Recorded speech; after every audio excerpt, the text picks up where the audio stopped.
Good morning, everyone. Today we are going to start our new chapter, that is fourth chapter, magnetic effect of electric current. In this chapter, we will study about the magnetic field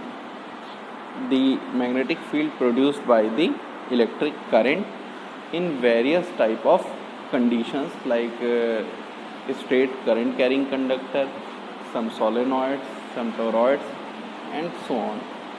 So firstly, we will start with the concept of magnetic field. See, the space around a magnet within which its influence can be experienced is called its magnetic field. Alright, so we have studied this thing in our junior classes like 8th or class 10th. Alright, whenever we talk about magnetic field, we usually think of a magnet. हम हमेशा magnet के बारे में सोचते हैं, लेकिन हमेशा ज़रूरी नहीं कि मैग्नेटिक फील्ड इफेक्ट हमेशा तभी दिखे जब मैग्नेट वहाँ पे कोई हो. ठीक है, क्योंकि हमारे मन में जो मैग्नेट की इमेज होती है that is an isolated stone type material, but some kind of flow of charges means flow of electrons also produces magnetic field or magnetic effect. Obviously, we have studied this thing in our class 10th experiment, that is Oersted experiment. So there we have studied two statements, very important. First one, a moving charge or a current sets up a magnetic field in the space surrounding it. Alright. Second is the magnetic field exerts a force on a moving charge or a current in the field.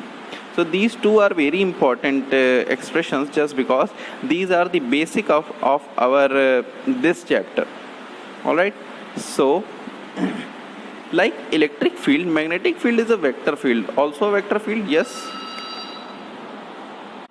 A vector associated with each point in space means this electric field and magnetic field produces vector field.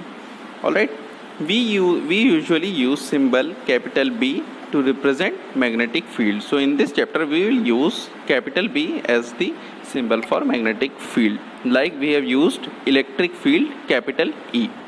So first thing we are going to start, that is Oersted experiment.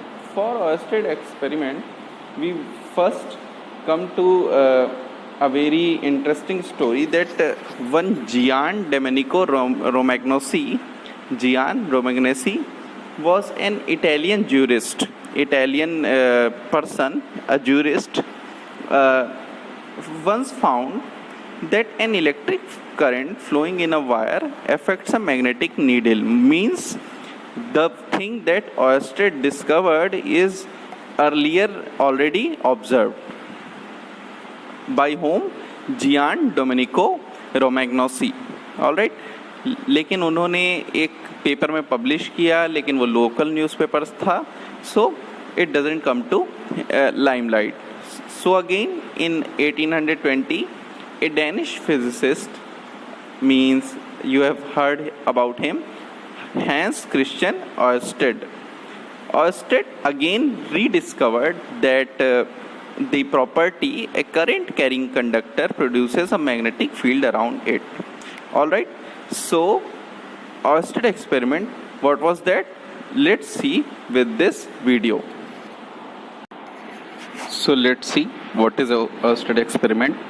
Here one arrangement is given. एक needle है, तार है और तार battery से जुड़ा हुआ है, तार में करंट बह रही है. ठीक है, तो अब देखिए नीडल ऐसे प्लेस्ड है कि उसका नॉर्थ अभी के केस में वो रैंडमली ओरिएंटेड है. ऑब्वियसली नॉर्थ में ही जाके नॉर्थ और साउथ में ओरिएंटेड होगी. जब ए और बी के बीच में हमने नीडल नीचे की ओर प्लेस कर रखा है वायर के. ठीक है, तो अब यहाँ पे देखिए बैटरी की से कनेक्टेड है और ये एक रियोस्टेट है जो करंट को कंट्रोल करेगा. मींस अब देखिए यहाँ पे जब हम वायर में करंट फ्लो कराना शुरू करते हैं अपना की ऑन करके, ठीक है, तो अब देखिए जब ऑयस्टेड एक्सपेरिमेंट के अकॉर्डिंग जब इसमें करंट फ्लो होती है south to north, alright, south to north, नीचे से ऊपर, तब ये वेस्ट की तरफ डिफ्लेक्ट करेगा, ठीक है। और जब नॉर्थ से साउथ, अब देखिए यहाँ पे क्या किया कि ये मैग्नेटिक नीडल की ही पोजीशन हमने चेंज कर लिया, ठीक है। जब करंट की डायरेक्शन को सेम रखते हुए हमने मैग्नेटिक पोजीशन को एकदम अपोजिट कर दिया, तो यहाँ पे डिफ्लेक्शन अपोजिट साइड हो गया, यानी ईस्ट की तरफ हो गया, ठीक है। अगर मैंने बी को साउथ माना है, ए को मैंने नॉर्थ माना है, तो डिफ्लेक्ट ईस्ट की तरफ है, ठीक है ना। तो ये जो एक्सपेरिमेंट है इसके अकॉर्डिंग जब हमारा जो डिफ्लेक्शन होता है साउथ से नॉर्थ करंट में, अगर साउथ से नॉर्थ करंट बह रही हो तो मैग्नेटिक नीडल, अगर हमारी मैग्नेटिक नीडल नीचे की ओर रखी हुई है, करंट साउथ से नॉर्थ बह रही है, तो डिफ्लेक्शन नीडल में वेस्ट की ओर होगा। अगर हमने नीडल की पोजीशन चेंज करी और करंट की पोजीशन चेंज नहीं करी, ठीक है, तो डिफ्लेक्शन नीडल में अपोजिट साइड हो जाएगा। लेकिन अगर मैंने नीडल को प्रीवियस पोजीशन में यानी फर्स्ट पोजीशन पे यानी नीचे की ओर ही रखा और हमने क्या किया, जो अपना करंट की डायरेक्शन थी हमने मूव कर ली नॉर्थ से साउथ यानी नीचे की ओर, ठीक है, तो हमारा डिफ्लेक्शन कैसा हो गया, ईस्ट की ओर हो गया। और ये गवर्न कैसे करता है आपको पता ही है, राइट हैंड स्क्रू रूल, ठीक है, जो हमने 10th में पढ़ा था। अभी हम आगे अब हम देखेंगे कि कैसे ये वेरिएशन होता है सारा कुछ, ठीक है। तो चलिए आगे बढ़ते हैं। So this is Ørsted experiment. Now come to the proper applications of this Ørsted experiment, or how we see or calculate our physical properties through this Ørsted experiment observations. So for this, firstly we will start with Biot-Savart law. Biot and Savart, these were two physicists, they have given this law. What was that? We'll see. See, Ørsted experiment showed that a current carrying conductor produces a magnetic field around it. It is convenient to assume that this field is made of contribution from different segments of the conductor or the wire called current elements. मतलब हम जो लंबे तार लेते हैं उसके छोटे छोटे तार के टुकड़े भी वही बिहेवियर शो करते हैं जो एक बड़ा तार शो करता है, यानी मैग्नेटिक फील्ड जनरेट करते हैं। So here we will start with our observation of Biot-Savart law. Now consider, as we are starting Biot-Savart law, we will start with a current carrying conductor, this much, y, x। आप figure बनते देखिए क्योंकि सभी कुछ सबसे ज़्यादा important figure के बनने में है। ये एक वायर है या करंट कैरिंग कंडक्टर है जिसमें करंट आई फ्लो हो रही है, ठीक है। इसमें एक छोटा सा टुकड़ा हमने करंट एलिमेंट लिया, बहुत छोटा सा इसी तार का टुकड़ा लिया, दैट इज डी, इसकी लेंथ क्या है, डी एल, ठीक है। इस करंट एलिमेंट में भी करंट उसी दिशा में बहेगी। Now this is axis of this wire, straight line. Consider this point P where we have to calculate the magnetic field. कितना मैग्नेटिक फील्ड है इस पॉइंट पे इस करंट के बहने के कारण, वो हमने निकाला। तो इसके निकालने के लिए हमने एक छोटे करंट कैरिंग कंडक्टर से, चूँकि ये देखिए बहुत छोटा है तो इसके हम किसी भी पॉइंट से यहाँ पे एक लाइन खींच लेते हैं। This is the distance of the P related to the current element. All right. If this distance is r vector, all right, and this direction is making angle theta with the axis of this wire at this particular point, all right. So these are our quantities. Now according to just because Biot-Savart law is a law, so it is simply an statement, all right. So we will write some quantities which is very important, that is consider a current element,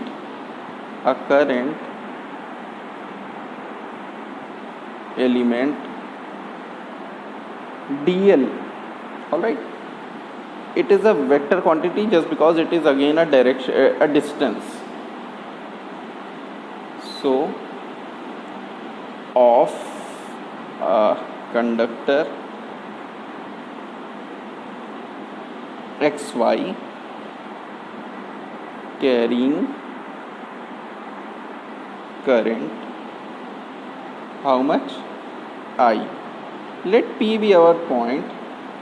P be the point where the magnetic field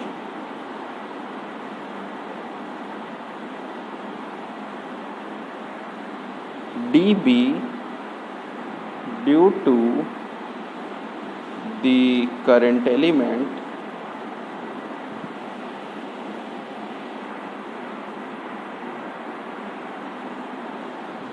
dl is to be calculated. Vector signs are very important. Calculated, sorry. Now see, let theta be the angle, let r be the relative distance from, or the relative position, just because distance is a scalar quantity, just because it is a displacement, position you can write it like this, position from dl, and theta be the angle between dl and r. Alright, so this is our observation. Now we will start what is Biot-Savart law. So according to Biot-Savart law,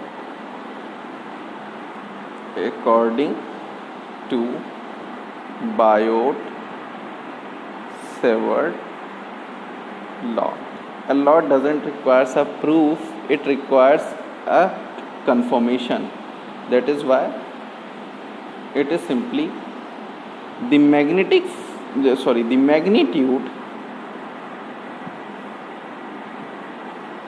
of the field dB vector, firstly किन किन चीज़ों पे depend करता है? Firstly directly proportional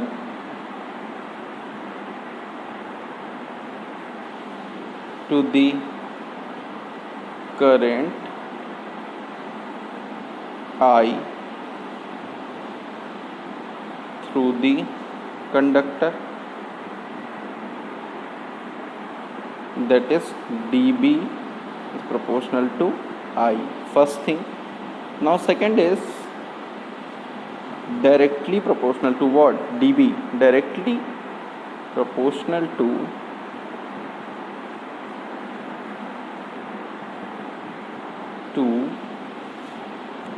the length dl of the current element. So dB is proportional to dl also. Now third one is directly proportional to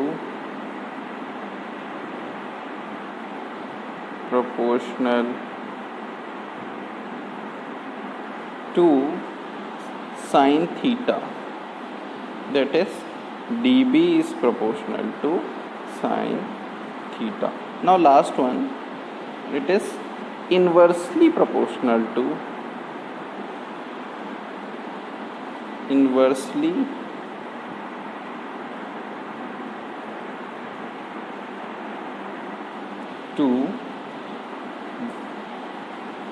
square of the distance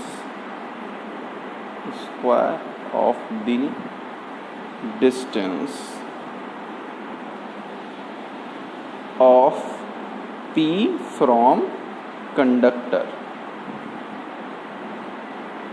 Alright, so it is dB vector is proportional to 1 by r square. So combining all these we will get an expression that is dB combining dB is proportional to I dl sin theta. These are directly proportional and r square is inversely proportional. All right, now as it is a proportionality, we can remove proportionality using a proportionality constant, that is k I dl sin theta by r square. All right, this proportionality constant capital K depends upon the medium in which these things are placed, the point and the wire. And second, the observation point or the SI unit or the units which we will going to choose, मतलब SI unit ही नहीं, जो भी unit हम choose करने वाले हैं उस पर भी डिपेंड करेगा. जैसे आपका कूलम्स लॉ में μ0/4 पाई आता था, 1/4 पाई एप्सिलॉन नॉट आता था, वैसे ही यहाँ पे एक प्रोपोर्शनलिटी कांस्टेंट आता है, दैट इज़ k = μ0/4 पाई. ठीक है, इसकी वैल्यू होती है 10⁻⁻7 टेस्ला मीटर पर ampere, where tesla is the unit of magnetic field. Alright, तो इसको टेस्ला भी यूनिट यूज़ करते हैं, वेबर भी यूज़ करते हैं. अगर वेबर में होगी तो क्या लिखा जाएगा, वेबर पर मीटर पर एम्पियर, या तो वेबर पर एम्पियर मीटर इसको जनरली हम लोग कह देते हैं. ठीक है, तो अब देखिए μ0 क्या है, यहाँ पे μ0 के फॉर्म में है ना, तो μ0 एक्चुअल में हमारी यहाँ पे एक और प्रोपोर्शनलिटी है. μ0 is permeability of free space, permeability of free space means ये मैग्नेटिक फील्ड को पास ऑन या मैग्नेटिक फील्ड को कंटेन करने की कैपेसिटी होती है किसी प्लेस की या किसी मीडियम की. ठीक है, तो इसके बारे में भी हम लोग अभी आगे कुछ ना कुछ पढ़ेंगे और भी. So our expression becomes dB = μ0/4 pi I dl sin theta by r square. So first one is this thing. Now if I want to write this thing in vector form, so as we can see in our figure that this is our figure. यहाँ हम इसकी direction कैसे लेते हैं, r एक vector quantity, dl है इधर, जो मैग्नेटिक फील्ड होगा उसकी डायरेक्शन अगर हम सबसे पहले क्या करें, r और dl एक ही प्लेन में है, dl और r एक प्लेन में है. r की तरफ हम अपना हथेली ऐसे लेके जाएं, चूँकि हमने 10th में पहले ही पढ़ रखा था, इसको बहुत एक्सप्लेन की ज़रूरत नहीं है. अपने हाथ की हथेली ऐसे लेके जाएं कि ये जो हमारी उंगलियां हैं आगे, इसको हम इधर घुमा सकते हैं, पीछे नहीं घुमा सकते. पीछे घुमाने के लिए हमें हाथ ऐसे उल्टा करना पड़ेगा. तो अगर हम ऐसे रखते हैं, r की तरफ पहले अपनी उंगलियों को प्लेस करिए, फिर dl की तरफ, dl किधर है, राइट साइड से जल्दी पड़ जाएगा और लेफ्ट साइड से ऐसे पूरा घूमना पड़ेगा. तो r की तरफ ऐसे, तो क्लॉकवाइज घुमाते हैं r से dl की तरफ, तो हमारा अंगूठा ऊपर की ओर प्लेस है ना. अगर हम ऐसे dl होता तो हम ऐसे घुमाते तो अंगूठा नीचे जाता. तो ये जो अंगूठा है ऊपर, ये जो हम r से dl की तरफ घुमा रहे हैं, तो अंगूठा हमारा ऊपर रखना पड़ रहा है. तो ये ऊपर वाली दिशा कौन सी है, मैग्नेटिक फील्ड की दिशा हो गई. ठीक है, इसी तरह अब देखिए यहाँ पे, लेकिन चूंकि देखिए हमारी करंट की दिशा नीचे से ऊपर की ओर है, इस वाले में इधर से इधर है. तो हमें ये तब का केस है जब हमारे करंट की दिशा r की तरफ होती. तो अब चूंकि ये देखिए करंट इधर है, तो पहले करंट की दिशा में प्लेस करिए.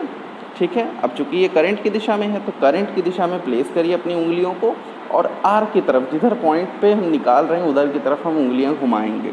ठीक है, तो यानी इसका रूल एग्जैक्टली क्या है, पहला फिर से हम एक बार देख लेते हैं. इस साइड में अगर हमारा ये एक्सप्रेशन है कि तार, हमारे करंट ये बह रहा है, हमें P पॉइंट पे निकालना है. ठीक है ना, मैग्नेटिक फील्ड ये P पॉइंट है. तो इस केस में ऐसे, क्योंकि करंट की दिशा में हमें पहले उंगलियां रखनी होती हैं, फिर जिस पॉइंट पे निकालते हैं उधर की तरफ बढ़ते हैं, तो इधर की तरफ बढ़ना पड़ेगा. तो हमारा ये जो उंगलियों का रोटेशन है ये इधर की ओर होगा, और उंगलियों का रोटेशन इधर होगा तो अंगूठा हमारा कैसा आएगा, ऊपर आएगा। तो यहाँ मैग्नेटिक फील्ड कैसा होगा, पेपर के परपेंडिकुलर ऊपर की ओर, ठीक है ना। तो इसको शो करते हैं ऐसे डॉट बना देते हैं केवल एक गोले में। इसका मतलब जैसे देखिए तीर होता है, तो तीर को जब आप आपकी तरफ आ रहा हो तो आपको एक पॉइंट दिखेगा, चूँकि तीर ऐसा होता है, ठीक है, कि ऐसा ये इस तरह का पीछे उसका रहता है और आगे ऐसे नुकीला रहेगा, ठीक है। तो जब सामने देखेंगे तो पॉइंट आएगा और पीछे देखेंगे तो ऐसे 3-4 लाइन नज़र आएगी। तो इसी वजह से ये डॉट वाला ये है, ये रिप्रेजेंट कर रहा है कि आपकी तरफ है। अब अगर मान लीजिए पी पॉइंट हमारा इधर रहता है, जैसे हमारा ये एक्सपेरिमेंट जो हमने शुरुआत में केस बनाया था, पी इधर, तो करंट की दिशा में आपको उंगलियां रखनी हैं ऐसे, और जिधर पोजीशन निकाल रहे हैं फील्ड उधर की तरफ घुमाना है। तो इस बार आपको उंगलियां इधर घुमाना है, तो आपको हाथ कैसा करना पड़ेगा, हाथ नीचे की ओर ऐसे उल्टा करना पड़ेगा, यानी अंगूठा नीचे चला जाएगा। यानी इस बार फील्ड कहाँ पे आएगा, नीचे की ओर, प्लेन में ही रहेगा पेपर के, इन दोनों इस पूरे प्लेन के पेपर के परपेंडिकुलर, लेकिन कैसे, नीचे की ओर, यानी into the plane of the paper. तो यानी अपने इस वाले फील्ड में, इस वाले केस में मैग्नेटिक फील्ड कैसा है, into the plane of the paper रहेगा, और dB से रिप्रेजेंट करेंगे। तो ये हो गया हमारा एक्सप्रेशन बायोट-सेवर्ट लॉ का। तो अब अगर हम इसको वेक्टर फॉर्म में लिखना चाहें तो ये देखिए dl साइन थीटा, ये जो हमारा एक्सप्रेशन है आइडियल साइन थीटा, यहाँ पे हम ऐसा लिख सकते हैं क्या कि I को हम एक स्केलर फॉर्म में बाहर ले लें, dl साइन थीटा, dl ये वाली डिस्टेंस, ये वाली डिस्टेंस हो गई, ये जो छोटी सी dl हो गई, ठीक है ना, और ये हो गया r वेक्टर। अब अगर यहाँ पे मान लीजिए जैसे अगर हमारा कोई यूनिट वेक्टर रहता था, मान लीजिए मैंने कहा dl साइन थीटा लिखा हुआ, तो असल में इसको लिख सकते हैं dl into 1 into sine theta, ठीक है। 1 किसका मैग्नीट्यूड होता है, एक यूनिट वेक्टर का। तो यहाँ हमने यूनिट वेक्टर माना कि r वेक्टर का यूनिट वेक्टर r कैप है, r एक वेक्टर है, इसका unit vector small r cap है, तो हम इसको ऐसे लिख दिया। और dl खुद में एक मैग्नीट्यूड है और साइन थीटा हो गया।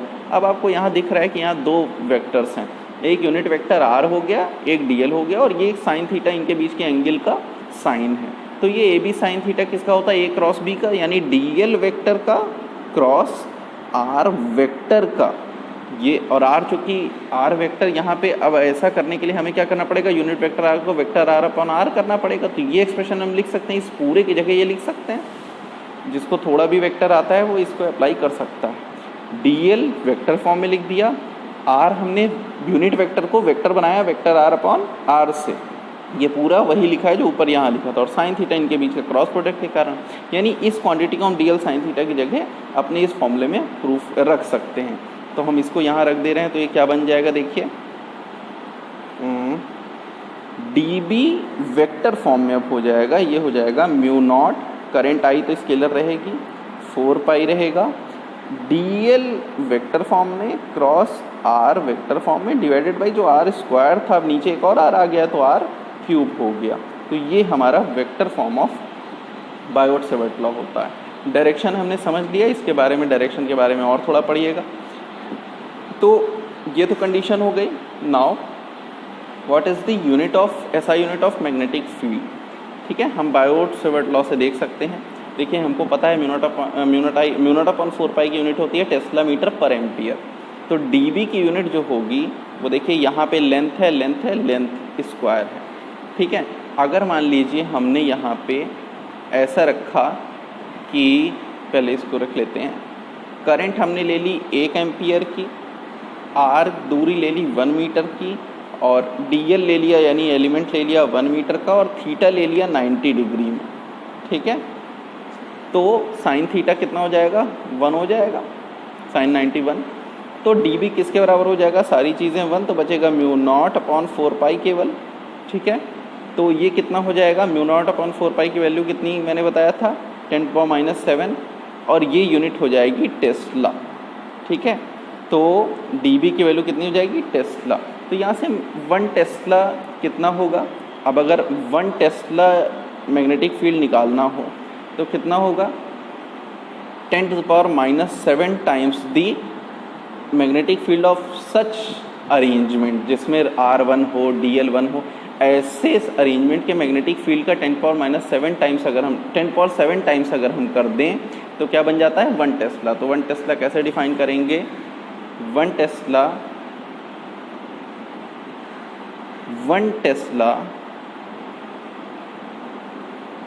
is 10⁷ times the magnetic field produced by a conducting wire of length 1 meter and carrying current 1 ampere at a distance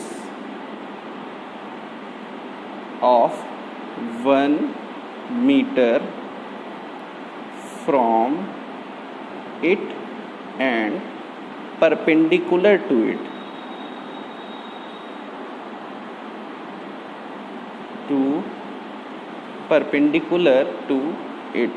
So it is 1 Tesla is 10⁷ times। देखिए हमने क्या किया, 10⁻⁷ था, इसको इधर 10⁷ कर लिया। ये डीबी कौन सा है, जब ये सारी अरेंजमेंट हो 1 मीटर वाला, 1 मीटर दूरी पे रखा हो, 1 एम्पियर करंट हो, तब इतना फील्ड, और 10⁷ times dB equals to 1 tesla.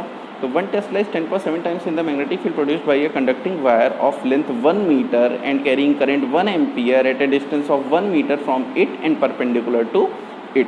तो 1 टेस्ला भी कभी कभी पूछी जाती है। Next content will be in next video. Thank you.